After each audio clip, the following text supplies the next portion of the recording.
नमस्कार खबरां दे इस बुलेटिन च तुहाडा स्वागत। मैं रजनी। पहला पेश ने चोनवीआं खबरां। केंद्री सेहत मंत्रालय ने कौमी कोविड टीकाकरण प्रोग्राम लागू करन दे लई सोधे होए दिशा निर्देश जारी कीते।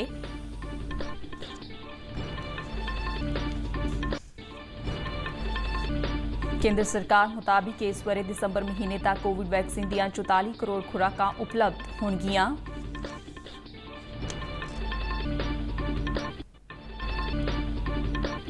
भारतीय खुराक निगम ने प्रधानमंत्री गरीब कल्याण अन्न योजना तहत सूबिਆਂ ਨੂੰ 69 ਲੱਖ टन अनाज मुहैया करवाया।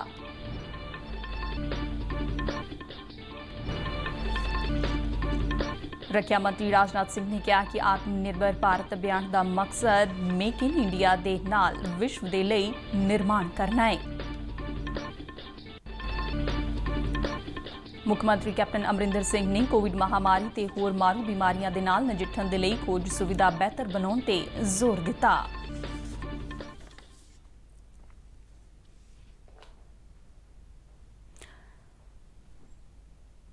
हुण खबरां विस्तार नाल। केंद्र सरकार ने कौमी कोविड टीकाकरण प्रोग्राम लागू करन दे लई सोधे होए दिशा निर्देश जारी कीते ने। सेहत मंत्रालय वालों जारी दिशा निर्देश 21 जून तो लागू होणगे।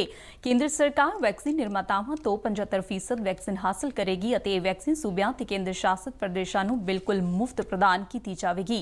ਪ੍ਰਧਾਨ ਮੰਤਰੀ ਵੱਲੋਂ ਹਾਲ ਹੀ ਦੇ ਵਿੱਚ 18 ਸਾਲ ਤੋਂ ਵੱਧ ਉਮਰ ਦੇ ਲੋਕਾਂ ਦੇ ਲਈ ਕੇਂਦਰ ਸਰਕਾਰ ਵੱਲੋਂ ਮੁਫਤ ਵੈਕਸੀਨ ਉਪਲਬਧ ਕਰਵਾਏ ਜਾਣ ਦਾ ਐਲਾਨ ਕੀਤਾ ਗਿਆ ਸੀ। ਸੋਧੇ ਗਏ ਦਿਸ਼ਾ ਨਿਰਦੇਸ਼ਾਂ ਮੁਤਾਬਿਕ ਸੂਬਿਆਂ ਨੂੰ ਜਨਸੰਖਿਆ, ਬਿਮਾਰੀ ਅਤੇ टीकाकरण की रफ्तार के आधार पर वैक्सीन की वंड की जाएगी। वैक्सीन की बर्बादी के नाल वंड ते नकारात्मक प्रभाव पै सकते हैं। प्राइवेट हस्पतालों को वैक्सीन निर्मातावां तो कुल टीकिਆਂ के उत्पादन का 25% तक सीधे हासिल करने का बदल प्रदान किया गया है। प्राइवेट हस्पतालों के लिए वैक्सीन की कीमत निर्माता वालों तय की जाएगी। प्राइवेट हस्पताल वैक्सीन लगाने के लिए वध तो वध 150 रुपए तक खुराक सेवा शुल्क हासिल कर सकणगे ਅਤੇ सूबा सरकारां वालों इसकी निगरानी की जाएगी। सेहत मंत्रालय मुताबिक जन कल्याण ਦੀ ਭਾਵਨਾ ਨੂੰ ਉਤਸ਼ਾਹਿਤ ਕਰਨ ਦੇ ਲਈ ਇਲੈਕਟ੍ਰੋਨਿਕ ਵਾਊਚਰ ਦੇ ਉਪਯੋਗ ਨੂੰ ਹੱਲਾਸ਼ੇਰੀ ਦਿੱਤੀ ਜਾਵੇਗੀ। ਪ੍ਰਾਈਵੇਟ ਟੀਕਾਕਰਨ ਕੇਂਦਰਾਂ ਤੇ ਇਨ੍ਹਾਂ ਵਾਊਚਰਾਂ ਦੀ ਵਰਤੋਂ ਕੀਤੀ ਜਾ ਸਕੇਗੀ। ਕੋਵਿਨ ਪਲੇਟਫਾਰਮ ਤੇ ਟੀਕਾਕਰਨ ਦੇ ਲਈ ਸਥਾਨ ਪ੍ਰਾਪਤੀ ਦੀ ਸੁਵਿਧਾ ਜਾਰੀ ਰਹੇਗੀ। ਸਾਰੇ ਸਰਕਾਰੀ ਅਤੇ ਨਿੱਜੀ ਟੀਕਾਕਰਨ ਕੇਂਦਰਾਂ ਤੇ ਨਾਗਰਿਕਾਂ ਦੇ ਲਈ ਮੌਕੇ ਤੇ ਰਜਿਸਟ੍ਰੇਸ਼ਨ ਕਰਵਾਉਣ ਦੀ ਸੁਵਿਧਾ ਵੀ ਚੱਲਦੀ ਰਹੇਗੀ। केंद्र सरकार ने कहा कि इस बारी दिसंबर महीने तक कोविड वैक्सीनां दियां 44 करोड़ खुराकां उपलब्ध होणगियां। सरकार वालों कौमी टीकाकरण मुहिम दे लई हाल ही दे विच वैक्सीन निर्मातावां नूं ताज़ा आर्डर दिते गए ने, जिन्हां विच कोविशील्ड दियां 25 करोड़ ਅਤੇ ਕੋਵੈਕਸਿਨ ਦੀਆਂ 19 ਕਰੋੜ ਖੁਰਾਕਾਂ ਦੀ ਖਰੀਦ ਸ਼ਾਮਲ ਹੈ। ਕੇਂਦਰ ਵੱਲੋਂ ਸਮੁੱਚੀ ਸਰਕਾਰ ਦੀ ਪਹੁੰਚ ਦੇ ਨਾਲ 16 ਜਨਵਰੀ ਤੋਂ ਟੀਕਾਕਰਨ ਮੁਹਿੰਮ ਨੂੰ ਨਿਰੰਤਰ ਅੱਗੇ ਵਧਾਇਆ ਜਾ ਰਿਹਾ ਹੈ। 1 ਮਈ ਨੂੰ ਜਾਰੀ ਕੀਤੀ ਗਈ ਟੀਕਾਕਰਨ ਸੰਬੰਧੀ ਉਦਾਰਵਾਦੀ ਰਣਨੀਤੀ ਤਹਿਤ 18 ਸਾਲ ਤੋਂ ਵੱਧ ਉਮਰ ਦੇ ਲਾਭਪਾਤਰੀਆਂ ਨੂੰ ਵੈਕਸੀਨ ਲਗਾਉਣ ਦੇ ਲਈ ਲੋੜੀਂਦੀ ਮਾਤਰਾ ਦੇ ਵਿੱਚ ਟੀਕਿਆਂ ਦੀ ਉਪਲਬਧਤਾ ਨੂੰ ਯਕੀਨੀ ਬਣਾਇਆ ਜਾ ਰਿਹਾ ਹੈ। ਪ੍ਰਧਾਨ ਮੰਤਰੀ ਨਰਿੰਦਰ ਮੋਦੀ ਵੱਲੋਂ ਬੀਤੇ ਦਿਨੀ ਕੀਤੇ ਗਏ ਐਲਾਨ ਤੋਂ ਬਾਅਦ ਕੇਂਦਰੀ ਸਿਹਤ ਮੰਤਰਾਲਾ ਨੇ ਸੀਰਮ ਇੰਸਟੀਚਿਊਟ ਆਫ ਇੰਡੀਆ ਅਤੇ ਭਾਰਤ ਬਾਇਓਟੈਕ ਨੂੰ ਵੈਕਸੀਨ ਦੀ ਖਰੀਦ ਦੇ ਲਈ ਤਾਜ਼ਾ ਆਰਡਰ ਦਿੱਤੇ ਗਏ। ਇਸ ਤੋਂ ਇਲਾਵਾ ਇਨ੍ਹਾਂ ਦੋਵਾਂ ਕੰਪਨੀਆਂ ਕੋਲ ਕੋਵਿਡ ਵੈਕਸੀਨ ਦੀਆਂ 30% ਅਗਾਊ ਖਰੀਦ ਪਹਿਲਾਂ ਹੀ ਕੀਤੀ ਜਾ ਚੁੱਕੀ ਹੈ। कौमी कोविड टीकाकरण मुहिम तहत हुण तक 23 करोड़ 62 लाख के करीब टीके लगाए जा चुके हैं। सेहत मंत्रालय वालों दी गई जानकारी मुताबिक टीकाकरण मुहिम के 144वें दिन 33,64,000 तो वध लाभार्थियों को वैक्सीन लगाई गई। मंत्रालय मुताबिक 18 तो 44 साल उम्र वर्ग के 16 लाख तो वध लाभार्थियों ने वैक्सीन की पहली खुराक लगवाई, जबकि 68,000 तो वध लोगों को दूजी खुराक दी गई। मंत्रालय मुताबिक 18 करोड़ 95 लाख तो वध लाभार्थी वैक्सीन की पहली खुराक हासिल कर चुके हैं, जबकि 4 करोड़ 66 लाख तो वध लोग वैक्सीन की दूजी खुराक लगवा चुके हैं। बीते 24 घंटिया 30,38,000 तो वध लोगों ने वैक्सीन की पहली खुराक ली और 3,26,000 लाभार्थियों को वैक्सीन का दूजा टीका लगाया गया। पंजाब के 53,39,000 टीके लगाए जा चुके हैं, जिन्हों 45,40,000 तो वध लोगों को पहला टीका लगाया गया, जबकि 8 लाख लोग वैक्सीन की दूजी खुराक हासिल कर चुके हैं। ਭਾਰਤੀ ਖੁਰਾਕ ਨਿਗਮ ਨੇ ਪ੍ਰਧਾਨ ਮੰਤਰੀ ਗਰੀਬ ਕਲਿਆਣ ਅੰਨ ਯੋਜਨਾ ਦੇ ਤਹਿਤ ਸੂਬਿਆਂ ਤੇ ਕੇਂਦਰ ਸ਼ਾਸਤ ਪ੍ਰਦੇਸ਼ਾਂ ਨੂੰ 69 ਲੱਖ ਟਨ ਅਨਾਜ ਮੁਫਤ ਉਪਲਬਧ ਕਰਵਾਇਆ। ਖਪਤਕਾਰ ਮਾਮਲੇ ਅਤੇ ਜਨਤਕ ਵੰਡ ਮੰਤਰਾਲੇ ਵੱਲੋਂ ਜਾਰੀ ਬਿਆਨ ਮੁਤਾਬਿਕ ਪੰਜਾਬ ਸਣੇ 13 ਸੂਬਿਆਂ ਤੇ ਕੇਂਦਰ ਸ਼ਾਸਤ ਪ੍ਰਦੇਸ਼ਾਂ ਨੂੰ ਇਸ ਸਾਲ ਮਈ ਅਤੇ ਜੂਨ ਮਹੀਨੇ ਦੇ ਲਈ ਕੋਟੇ ਮੁਤਾਬਿਕ ਅਨਾਜ ਦੀ ਵੰਡ ਕੀਤੀ ਜਾ ਚੁੱਕੀ ਹੈ, ਜਦਕਿ 23 ਸੂਬਿਆਂ ਤੇ ਕੇਂਦਰ ਸ਼ਾਸਤ ਪ੍ਰਦੇਸ਼ਾਂ ਨੇ ਮਈ ਮਹੀਨੇ ਦੇ ਲਈ ਨਿਰਧਾਰਿਤ 100% ਅਨਾਜ ਦਾ ਕੋਟਾ ਹਾਸਲ ਕਰ ਲਿਆ ਹੈ। ਪ੍ਰਧਾਨ ਮੰਤਰੀ ਗਰੀਬ ਕਲਿਆਣ ਅੰਨ ਯੋਜਨਾ ਨੂੰ ਦੀਵਾਲੀ ਤੱਕ ਵਧਾਉਣ ਦਾ ਐਲਾਨ ਪ੍ਰਧਾਨ ਮੰਤਰੀ ਨਰਿੰਦਰ ਮੋਦੀ ਵੱਲੋਂ ਹਾਲ ਹੀ ਦੇ ਵਿੱਚ ਕੀਤਾ ਗਿਆ ਸੀ। ਇਸ ਯੋਜਨਾ ਤਹਿਤ 80 ਕਰੋੜ ਤੋਂ ਵੱਧ ਲੋਕ ਨਵੰਬਰ ਮਹੀਨੇ ਤੱਕ ਮੁਫਤ ਅਨਾਜ ਦੀ ਸਹੂਲਤ ਲੈ ਸਕਣਗੇ। ਯੋਜਨਾ ਤਹਿਤ ਪਰਿਵਾਰ ਦੇ ਹਰੇਕ ਜੀ ਨੂੰ 5 ਕਿਲੋ ਅਨਾਜ ਦੀ ਸੁਵਿਧਾ ਦਿੱਤੀ ਜਾਂਦੀ ਹੈ। ਕੇਂਦਰ ਸਰਕਾਰ ਵੱਲੋਂ ਅਨਾਜ ਦੀ ਵੰਡ, ਖੁਰਾਕ ਸਬਸਿਡੀ, ਟਰਾਂਸਪੋਰਟ ਤੇ ਡੀਲਰ ਦੇ ਮੁਨਾਫੇ ਸਣੇ ਸਾਰਾ ਖਰਚ ਆਪਣੇ ਖਾਤੇ ਵਿੱਚੋਂ ਕੀਤਾ ਜਾਵੇਗਾ। ਇਸ ਦੇ ਵਿੱਚ ਸੂਬਾ ਸਰਕਾਰਾਂ ਦੀ ਕੇਂਦਰ ਸ਼ਾਸਤ ਪ੍ਰਦੇਸ਼ਾਂ ਦਾ ਕੋਈ ਹਿੱਸਾ ਨਹੀਂ ਹੋਵੇਗਾ। ਸਰਕਾਰ ਨੇ ਸੂਬਿਆਂ ਨੂੰ ਅਨਾਜ ਦੀ ਵੰਡ ਸਮਾਂਬੱਧ ਢੰਗ ਦੇ ਨਾਲ ਕਰਨ ਦੇ ਲਈ ਕਿਹਾ ਹੈ।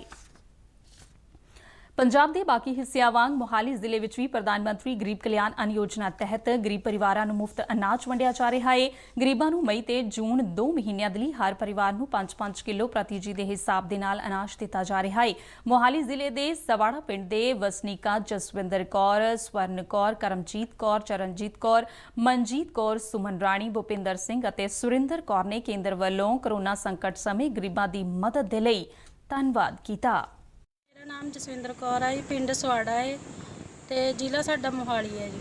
ਮੈਨੂੰ ਕਣਕ ਮਿਲੀ ਹੈ ਜੀ ਫ੍ਰੀ ਵਾਲੀ, ਮੋਦੀ ਦਾ ਸ਼ੁਕਰੀਆ ਅਦਾ ਜੀ। ਪਿਛਲੀ ਵਾਰੀ 10 ਕਿਲੋ ਮਿਲੀ ਸੀ, ਹੁਣ ਵੀ 10 ਕਿਲੋ ਹੀ ਮਿਲੀ ਹੈ। ਮੇਰਾ ਪਿੰਡ ਸਵਾੜਾ, ਮੇਰਾ ਨਾਮ ਸਵਰਨ ਕੌਰ ਹੈ ਜੀ। ਮੋਦੀ ਸਾਹਿਬ ਨੇ ਮੇਰੇ ਪਰਿਵਾਰ 6 ਜਣੇ ਆ ਜੀ, ਮੈਨੂੰ 40 ਕਿਲੋ ਕਣਕ ਮਿਲੀ ਹੈ ਜੀ। 40 ਕਿਲੋ ਕਣਕ ਮੇਰੇ ਸ਼ੁਕਰੀਆ ਜੀ ਜਿਹੜੀ ਮੋਦੀ ਸਾਹਿਬ ਨੇ ਸਾਨੂੰ ਮਿਲੀ ਹੈ ਜੀ ਫ੍ਰੀ ਦੀ। ਧੰਨਵਾਦ ਜੀ। ਕਰਮਜੀਤ ਕੌਰ ਹੈ ਜੀ, ਪਿੰਡ ਸਵਾੜਾ। 1 ਕਿਲੋ ਕਣਕ ਮਿਲੀ ਹੈ ਜੀ, ਮੋਦੀ ਦਾ ਸ਼ੁਕਰੀਆ, ਧੰਨਵਾਦ ਹੈ ਬਹੁਤ। ਪਿੰਡ ਸਵਾੜਾ ਜੀ, ਚਰਨਜੀਤ ਕੌਰ, 10 ਕਿਲੋ ਕਣਕ ਮਿਲੀ ਜੀ, ਮੋਦੀ ਸਾਹਿਬ ਦਾ ਬਹੁਤ ਸ਼ੁਕਰੀਆ ਜੀ। ਮਨਜੀਤ ਕੌਰ, ਪਿੰਡ ਸਵਾੜਾ। ਸ਼ੁਕਰੀਆ, ਧੰਨਵਾਦ ਕਰਦੇ ਸਰਕਾਰ ਦਾ ਜਿਸ ਨੇ ਸਾਨੂੰ ਕਣਕ ਦਈ ਫ੍ਰੀ ਵਾਲੀ। 30 ਕਿਲੋ ਕਣਕ ਮਿਲੀ ਹੈ ਜੀ ਸਾਨੂੰ ਲਾਕਡਾਊਨ 'ਚ ਸਾਨੂੰ ਸਹਾਰਾ ਦਿੱਤਾ ਜੀ। ਅਸੀਂ ਬਹੁਤ ਬਹੁਤ ਧੰਨਵਾਦ ਕਰਦੇ ਹਾਂ। ਮੇਰਾ ਨਾਮ ਭੁਪਿੰਦਰ ਸਿੰਘ, ਸਾਨੂੰ 3 ਜੀਆਂ ਨੂੰ 30 ਕਿਲੋ ਕਣਕ ਮਿਲੀ ਹੈ। ਸ਼ੁਕਰੀਆ ਜੀ ਕੇਂਦਰ ਸਰਕਾਰ ਦਾ। ਸੁਰਿੰਦਰ ਕੌਰ, ਪਿੰਡ ਸਵਾੜਾ, ਸਾਨੂੰ 10 ਕਿਲੋ ਕਣਕ ਮਿਲੀ ਫ੍ਰੀ। ਮੋਦੀ ਸਾਹਿਬ ਦਾ ਸ਼ੁਕਰੀਆ ਅਦਾ ਕਰਦੇ।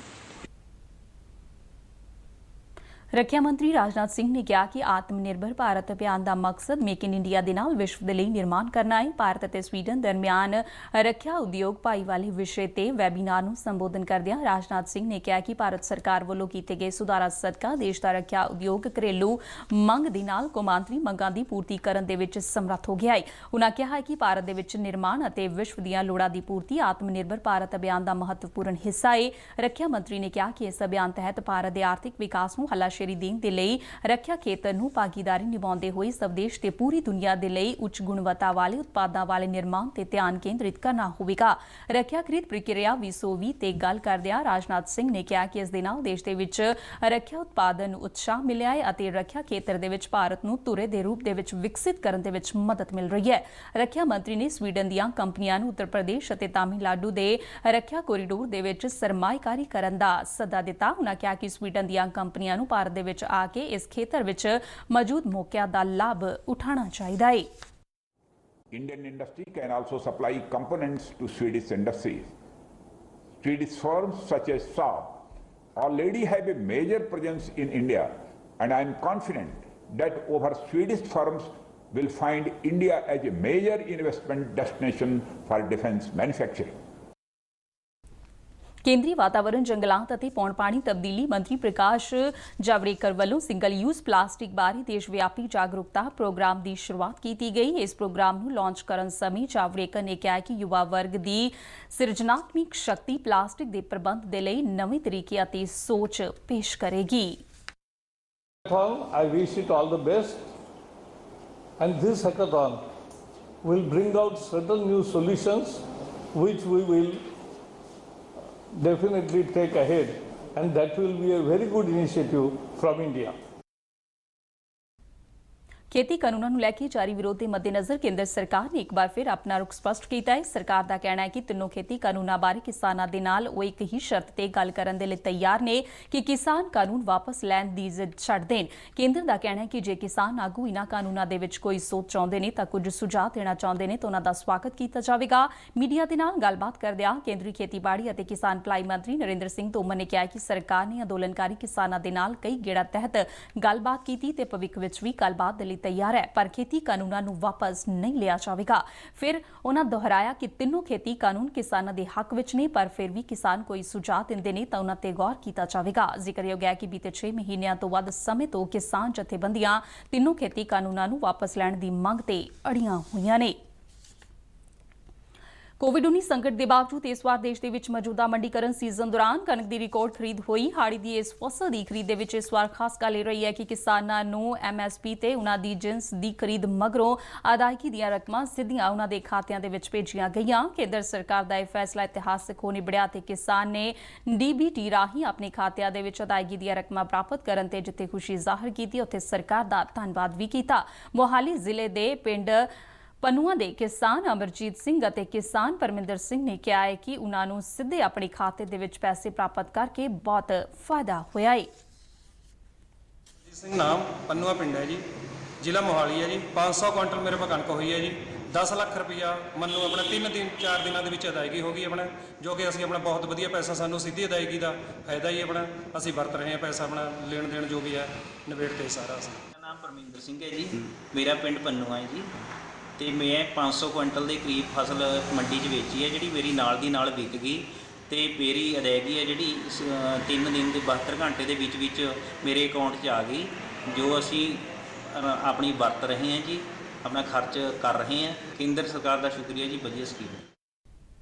ਪੰਜਾਬ ਦੇ ਮੁੱਖ ਮੰਤਰੀ ਕੈਪਟਨ ਅਮਰਿੰਦਰ ਸਿੰਘ ਨੇ ਕੋਵਿਡ ਮਹਾਮਾਰੀ ਅਤੇ ਹੋਰ ਮਾਰੂ ਬਿਮਾਰੀਆਂ ਦੇ ਨਾਲ ਨਜਿੱਠਣ ਦੇ ਲਈ ਖੋਜ ਸੁਵਿਧਾ ਬਿਹਤਰ ਬਣਾਉਣ ਤੇ ਜ਼ੋਰ ਦਿੱਤਾ ਹੈ। ਵਰਚੁਅਲ ਮਾਧਿਅਮ ਰਾਹੀਂ ਕੁਝ ਪੱਧਰੀ ਮੀਟਿੰਗ ਦੌਰਾਨ ਮੁੱਖ ਮੰਤਰੀ ਨੇ ਸਿਹਤ ਸੰਭਾਲ ਮਾਹਰਾਂ ਦੇ ਨਾਲ ਵਿਚਾਰ ਵਟਾਂਦਰਾ ਕੀਤਾ। ਉਨ੍ਹਾਂ ਮੈਡੀਕਲ ਭਾਈਚਾਰੇ ਨੂੰ ਕੋਵਿਡ ਮਹਾਮਾਰੀ ਦੌਰਾਨ ਨਿਰੰਤਰ ਹਰ ਸੰਭਵ ਸਹਾਇਤਾ ਉਪਲਬਧ ਕਰਵਾਉਣ ਦਾ ਭਰੋਸਾ ਦਿੱਤਾ। ਮੀਟਿੰਗ ਦੌਰਾਨ ਮੁੱਖ ਮੰਤਰੀ ਨੇ ਕੋਵਿਡ ਸਣੇ ਹੋਰਨਾਂ ਮਾਰੂ ਬਿਮਾਰੀਆਂ ਦੇ ਇਲਾਜ ਦੇ ਲਈ ਖੋਜ ਸਮਰੱਥਾ ਨੂੰ ਬਿਹਤਰ ਬਣਾਉਣ ਦੇ ਲਈ ਸਿਹਤ ਸੰਭਾਲ ਮਾਹਰਾਂ ਤੋਂ ਸੁਝਾਅ ਮੰਗੇ। ਉਨ੍ਹਾਂ ਕਿਹਾ ਕਿ ਖੋਜ ਖੇਤਰ ਨੂੰ ਬਿਹਤਰ ਬਣਾ ਕੇ ਮਾਰੂ ਬਿਮਾਰੀਆਂ ਦੇ ਹੋਰ ਵੀ ਵਧੀਆ ਇਲਾਜ ਲੱਭੇ ਜਾ ਸਕਦੇ ਨੇ।